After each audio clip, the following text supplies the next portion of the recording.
ഇപ്പോൾ ഇവിടെ കേരള പോലീസിൻ്റെ ഒരു പ്രധാന ജോലി എന്ന് പറയുന്നത് ഈ ദുരിതാശ്വാസ സഹായം ആവശ്യപ്പെട്ടുകൊണ്ട് മുഖ്യമന്ത്രി നടത്തിയ ഒരു പ്രസ്താവനയ്ക്കെതിരെ സോഷ്യൽ മീഡിയയിൽ എന്തെങ്കിലും പ്രതികരിക്കുകയും അഭിപ്രായം ചെയ്യുന്നവരെ കണ്ടുപിടിക്കുക എന്നുള്ളതാണ്.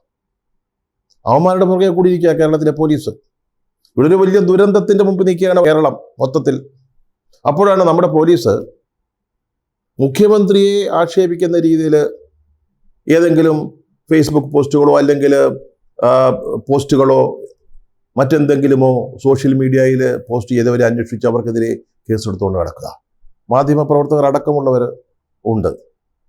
ഈ ദുരിതാശ്വാസ ഫണ്ട് അടിച്ചു മാറ്റിയതിൻ്റെയൊക്കെ കഥ പറഞ്ഞുകൊണ്ട് അല്ലെങ്കിൽ മുൻ അനുഭവങ്ങൾ ചൂണ്ടിക്കാണിച്ചുകൊണ്ടാണ് ചിലരൊക്കെ ഈ പിരിവിനെതിരായിട്ട് പറയുന്നത്. അത് ശരിയാണോ തെറ്റാണോ എന്ന് നമുക്ക് അറിഞ്ഞുകൂടാ. ഈ ദുരന്ത നിവാരണ നിയമത്തിൽ എന്തോ വകുപ്പുകളൊക്കെ ചൂണ്ടിക്കാണിച്ചുകൊണ്ടാണ് ഈ കേസുകളൊക്കെ രജിസ്റ്റർ ചെയ്തിരിക്കുന്നത്. ഇത് കേസ് നടത്താനാണോ അതോ ഒരു ഭീതിയുടെ അന്തരീക്ഷം പരത്താനാണോ എന്ന് നമുക്കറിഞ്ഞുകൂടാ. ഈ കേസുകളൊക്കെ നിയമത്തിൻ്റെ മുമ്പിൽ നിലനിൽക്കുമോ എന്നും നമുക്ക് അറിഞ്ഞുകൂടാ. പക്ഷേ കേരള പോലീസ് വളരെ അലർട്ടാണ്. ഏതോ റെഡ് അലർട്ടോ മറ്റോ ഇക്കാര്യത്തിൽ കിട്ടിയ മട്ടിലാണ് പോലീസ് പ്രവർത്തിച്ചുകൊണ്ടിരിക്കുന്നത്. വാസ്തവത്തിൽ ഇത് എന്തിൻ്റെ കേടാണിതൊക്കെ? ഇനി പോലീസുകാരെ ഇവിടെ കൂടുതലാണെങ്കിൽ അവരെ വയനാട്ടിലേക്ക് അയക്ക്, അവർ ദുരിതാശ്വാസ പ്രവർത്തനങ്ങളിൽ സഹായിക്കട്ടെ. അല്ലാതെ ഇങ്ങനെ യാതൊരു അടിസ്ഥാനവുമില്ലാത്ത കേസുകളുടെ പിന്നാലെ പോവുകയല്ല ചെയ്യേണ്ടത്. ഇതൊരു പക്ഷേ നാളെ ഈ ദുരിതാശ്വാസ ഫണ്ട് പിരിവിൻ്റെ പേരിൽ ചിലപ്പോൾ സർക്കാർ ഉദ്യോഗസ്ഥന്മാരുടെ ശമ്പളം പിടിക്കാനോ സാലറി ചലഞ്ചിനോ ഒക്കെയുള്ള നീക്കങ്ങൾ ഉണ്ടായേക്കാം. ഇതൊരവസരമാണല്ലോ. അപ്പോൾ ആ സാഹചര്യം മുൻകൂട്ടി കണ്ടുകൊണ്ട് ഒരു ഭീതിയുടെ അന്തരീക്ഷം സൃഷ്ടിക്കുകയാണോ എന്ന് പോലും ഈ പോലീസിൻ്റെ തിടുക്കം കാണുമ്പോൾ നമുക്ക് സംശയം ഉണ്ടാകുന്നുണ്ട്.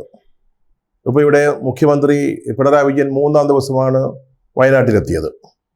ഇവിടെ മുഖ്യമന്ത്രിയെയും മന്ത്രിമാരെയും അത്യാവശ്യ സന്ദർഭങ്ങളിൽ കൊണ്ടുപോകാൻ, അവർക്ക് സഞ്ചരിക്കാൻ പ്രതിദിനം ലക്ഷക്കണക്കിന് രൂപ വാടക നൽകി ഒരു ഹെലികോപ്റ്റർ എവിടെയോ കൊണ്ടുവന്നിട്ടിട്ടുണ്ട്.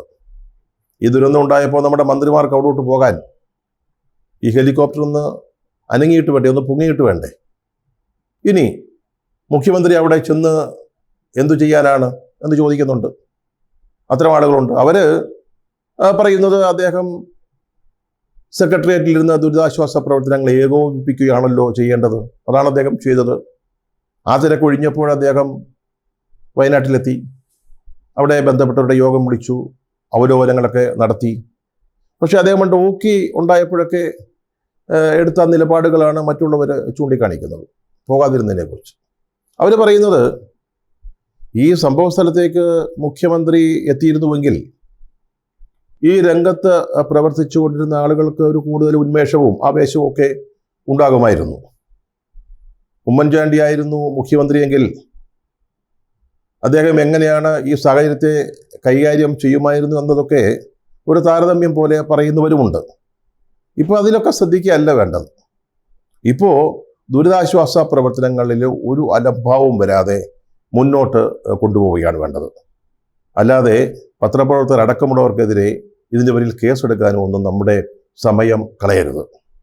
മറ്റൊരു വളരെ പ്രധാനപ്പെട്ട കാര്യം നമ്മുടെ ശ്രദ്ധയിൽപ്പെട്ടത്, ദുരന്ത നിവാരണ വകുപ്പിൻ്റെ പ്രിൻസിപ്പൽ സെക്രട്ടറി അവരൊരു കൽപ്പന ഇറക്കി ഈ കഴിഞ്ഞ ദിവസം. ഗംഭീര കൽപ്പനയാണ്.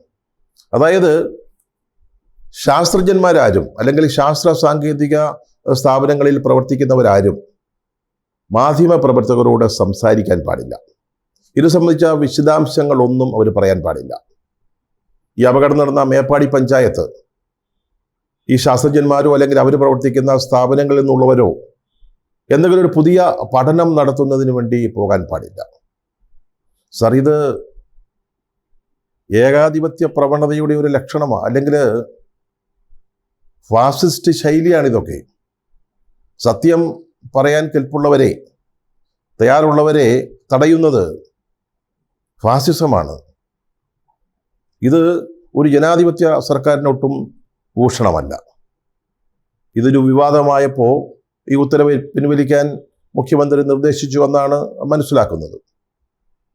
നമ്മളൊരു കാര്യം മനസ്സിലാക്കണം. ദുരിതാശ്വാസ പ്രവർത്തനങ്ങൾ കൃത്യമായി നടത്തിയാൽ പോരാ. അതിനുള്ള സമയവും ഊർജവും മറ്റു കാര്യങ്ങൾക്ക് ദുരുപയോഗപ്പെടുത്താതിരിക്കാനും ശ്രദ്ധിക്കണം. ഇപ്പോൾ വരുന്ന ആക്ഷേപങ്ങൾ അവിടെ നിൽക്കട്ടെ. കുറെ കഴിയുമ്പോൾ നമ്മൾ ഈ ദുരന്തത്തെ അതിജീവിക്കും. കാലം ഉണക്കാത്ത മുറിവുകളില്ലല്ലോ. അപ്പോൾ നമുക്ക് വയനാടിനെ ഈ മഹാദുരന്തത്തിൽ നിന്ന് പിടിച്ചു കയറ്റിയ കപ്പിത്താനായിട്ട് നമുക്ക് നമ്മുടെ മുഖ്യമന്ത്രിയെ വാഴ്ത്താം, വാഴ്ത്തുപാട്ടുകൾ രചിക്കാം.